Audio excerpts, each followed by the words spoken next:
दोन दिवस, दोन विचार आणि राष्ट्रीय उत्थान. एप्रिल महिन्यातले दोन पाठोपाठचे दिवस भारताच्या इतिहासाला विलक्षण कलाटणी देणारे, राष्ट्र उत्थान घडवणारे दिवस. त्यातल्या 5 एप्रिल या दिवशी किंबहुना रात्री त्रिखंडात गाजेल असा पराक्रम हिंदवी स्वराज्य संस्थापक शिवाजी महाराजांनी केला. 6 एप्रिल या दिवशी सामान्य माणसाच्या अत्यंत जिव्हाळ्याच्या विषयाला हात घालून जनमानस जागवणारा, समाजाचा सामाजिक पुरुषार्थ जागवणारा पराक्रम महात्मा गांधींनी केला. हे दोन एकाच महिन्यातले पाठोपाठचे दिवस असले तरी काळ भिन्न, परिस्थिती भिन्न, पण परिणाम मात्र एकच, तो म्हणजे राष्ट्र उत्थान. प्राचीन काळापासूनच्या हिंदू राजांच्या इतिहासाचे पाठ शिवाजी महाराजांच्या अतूट पराक्रमाने बदलले. हे राज्य श्रीचे आहे म्हणत सामान्य माणूस त्यांनी राष्ट्रकार्यासाठी जोडला.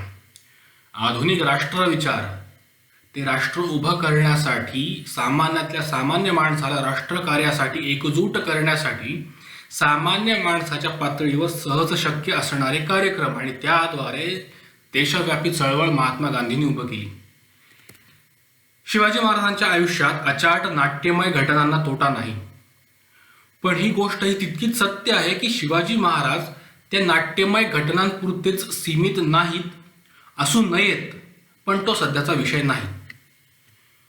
नोव्हेंबर 1659 अफजल खान वध, प्रतापगडाच्या माचीवर झालेली भेट आणि शिवाजी महाराजांनी खानाचा काढलेला कोथळा ही नाट्यमय घटना पराक्रमाची आहेच खरी, पण त्या पाठोपाठ एक इतिहासाचे पाठ बदलणारी घटनांची साखळी आहे. तो एक सलग राजकारणाचा भाग आहे, याकडे फारसं लक्ष दिलं जात नाही. या सलग राजकारणाचा प्रारंभ शिवाजी महाराजांनी जावळी काबीज करणे, प्रतापगडाचे बांधकाम वेगाने पूर्ण करणे इथपासून होतो.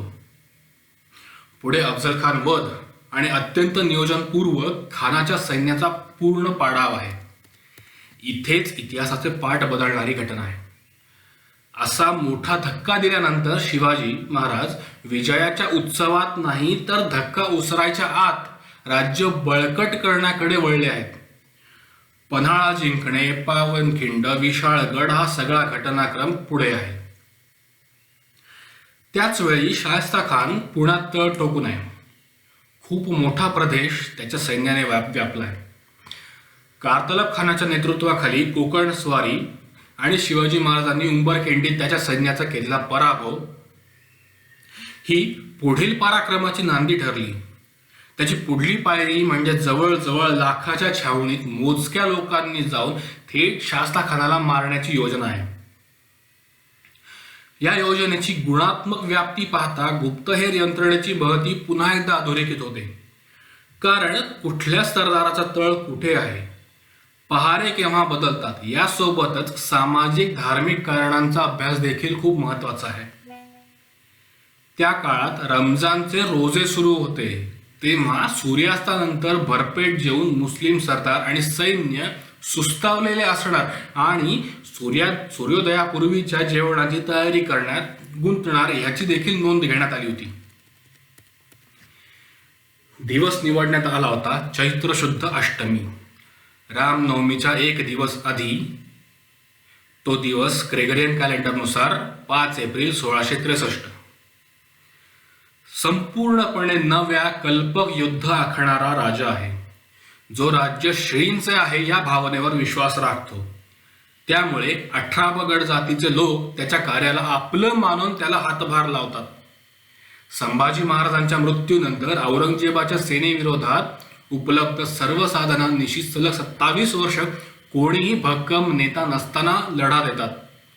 म्हणून 5 एप्रिल हा दिवस भारताच्या इतिहासाला कलाटणी देणारा एक महत्वपूर्ण दिवस आहे. एक वाक्य सशस्त्र क्रांतिकारी आणि महात्मा गांधींचा सत्याग्रहाचा मार्ग याविषयी मांडलं जातं. ते असं की सशस्त्र क्रांतिकार्य खूप थोड्या लोकांकडून प्रचंड मोठ्या त्यागाची अपेक्षा धरतं, तर महात्मा गांधींचा मार्ग प्रचंड संख्येकडून थोड्या त्यागाची अपेक्षा करतो. गांधीजींनी सर्व चळवळ या आधारावर उभी केली. सामान्य माणसाच्या जवळ असणारे विषय घेतले. संघटना बांधणी कार्यबाहुल्यावर आधारित केली. देशव्यापी आंदोलने सत्याग्रहाच्या मार्गाने करायचीच, पण जेव्हा आंदोलन नसेल तेव्हा स्वदेशी या तत्वावर आधारित कार्य करावे. त्यात चरखा, खादी, राष्ट्रीय शिक्षण इत्यादी कार्य आहेत. त्यामुळे सामान्य माणूस जो आपल्या पातळीवर हे सर्व कार्य करत स्वातंत्र्य चळवळीला हातभार लावू शकला.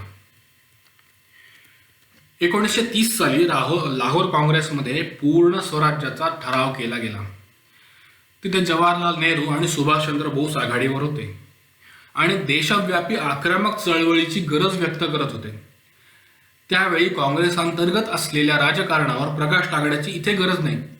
मुद्दा हा की सामान्य माणसाला अत्यंत आवश्यक अशा मिठावर देखील जाचा कर आहे, जो अन्यायी इंग्रज सरकारने लादला आहे, आणि तोच धागा पकडून सविनय कायदेभंग ही अनोखी चळवळ त्यांनी सुरू केली. साबरमती आश्रमातून मोजक्या कार्यकर्त्यांसह दांडी यात्रा सुरू झाली आणि त्याची समाप्ती दांडी येथील मिठागरातील मीठ उचलून झाली. या सविनय कायदेभंगाचा ऐतिहासिक दिवस म्हणजेच 6 एप्रिल. ही चळवळ देशभर पसरली. ठिकठिकाणी मिठाचे सत्याग्रह झाले, जंगल सत्याग्रह झाले. या सर्व काळात देशभर भ्रमण करणाऱ्या अमेरिकन पत्रकार विल्यम शिरर याने धारासना येथील झालेले सत्याग्रह पाहिले. शिस्तबद्ध इंग्रजांच्या लाठीमाराला उलटून प्रतिकार न करणारे पण मागेही न हटणारे सत्याग्रही त्यांनी पाहिले. ते दृश्य पाहून त्यांनी नमूद केले आहे की भारत हा देश आत्ताच स्वतंत्र झाला आहे. प्रत्यक्ष सत्तांतर ही आता केवळ औपचारिकता उरली आहे. समाजातला पुरुषार्थ जागवणारी ही कृती आधुनिक भारताच्या राष्ट्र उत्थानाची कृती आहे. 2 दिवस 2 विचार. एक अचाट पराक्रम आणि राज्य निर्माण, ज्याने राज्याप्रती बांधिलकीची प्रेरणा निर्माण केली. दुसरा तरळ पातळीवरचा पण निग्रही पराक्रम, ज्याने आधुनिक राष्ट्रीयत्वाची भावना अधिकाधिक बळकट केली. हाच मुद्दा वर्तमानात घेऊन येणं आवश्यक आहे आणि तो धागा पत्रकार, राजकीय विश्लेषक भाऊ तोरसेकर यांनी वारंवार मांडलाय. ते म्हणतात, सध्याच्या केवळ पोपटपंची करणाऱ्या यच्चयावत गांधीवाद्यांपेक्षा नरेंद्र मोदी यांना खऱ्या अर्थाने गांधी कळले आहेत आणि त्यांनी ते अंमलात आणले आहेत. ते कसे तर त्याचे सुतोवाच मोदींनीच 2014 साली दिलेल्या एका मुलाखतीत केले होते. सरकारी योजनांचे अपयश फक्त गांधींच्या मार्गाने जाऊन थांबवता येईल. महत्वाकांक्षी योजना फक्त पैसे खर्च करून व शासकीय पातळीवर राबवून यशस्वी होत नसतात. याला योजनेची साथ लाभली पाहिजे. म्हणूनच सरकारच्या योजनांमध्ये जनतेचा सहभाग वाढवण्यातून त्या योजनांना लोकांचे काम म्हणून लोकसहभागातून यशाच्या मार्गावर आणता येईल. याचेच प्रतिबिंब स्वच्छ भारत अभियान, उज्ज्वला योजना, आयुष्मान भारत, विश्वकर्मा अशा योजना असो की नोटाबदलीसारखा प्रचंड उलथापालथ घडवणारा निर्णय असो, यात दिसून येतं. उज्ज्वला योजना आणण्यापूर्वी सुखवस्तू, व्यक्ती, कुटुंबांना गॅस सिलेंडरवर मिळणारे अनुदान परत करण्याचे आवाहन त्यांनी केले आणि 1 ते 2 कोटी कुटुंबांनी त्याला सकारात्मक प्रतिसाद दिला. असलेले अनुदान सोडून देण्याची आणि तेही पंतप्रधानांच्या नुसत्या आवाहनावर कुठल्या ही सक्ती कायद्याच्या बडग्या पुढे नव्हे, ही एक अपूर्व घटना होती. हा दृष्टिकोन वैयक्तिक आणि कौटुंबिक पातळीवरच नाही तर उद्योग, व्यवसाय या क्षेत्रातही दिसून आला. कोविड महामारी हे जागतिक पातळीवरचे त्या पद्धतीचे एका शतकानंतर उद्भवलेले संकट. त्यात आरोग्य हा घटक महत्वाचा होताच, पण लॉकडाऊनमुळे विस्कटलेली आर्थिक घडी सावरणे तितकेच महत्वाचे होते. त्यासाठी 2 मार्ग उपलब्ध होते. बाजारपेठेत भरमसाठ पैसे छापून ओतणे आणि मागणीला चालना देणे किंवा उद्योग व्यवसाय तगवणे, अधिक सक्षम करणे आणि लोकांची प्राथमिक गरज भागेल अशी सोय करणे. भारताने दुसरा मार्ग स्वीकारला. आत्मनिर्भर भारत योजनेत MSME साठी इंटरेस्ट सबवेन्शन योजना, हातगाडीवर व्यवसाय वगैरे करणाऱ्यांसाठी स्वनिधी सारखी योजना, यातून पुरवठा साखळी वेगाने रुळावर आणली गेली. दुसऱ्या बाजूला गरीब कल्याण योजना, याद्वारे महिला जनधन खात्यांवर 500 रुपये आणि गरीब कल्याण अन्न योजनाद्वारे गरिबांना विनाशुल्क खाद्यान्न पुरवलं. यातून उद्योग व्यवसाय स्वतःच्या क्षमतेवर पुन्हा उभे राहिले. शासकीय आर्थिक शिस्त राखली गेली. महागाई नियंत्रणात आणण्यास मदत झाली. परिणामी भारत सर्वाधिक वेगाने वाढणारी मोठी अर्थव्यवस्था हा आपला बहुमान टिकवून आहे. महागाई आटोक्यात आहे आणि नवा पुरुषार्थ जागृत झालेली भारतभूमी जागतिक पातळीवर एक महत्वाची सत्ता म्हणून वागत आहे.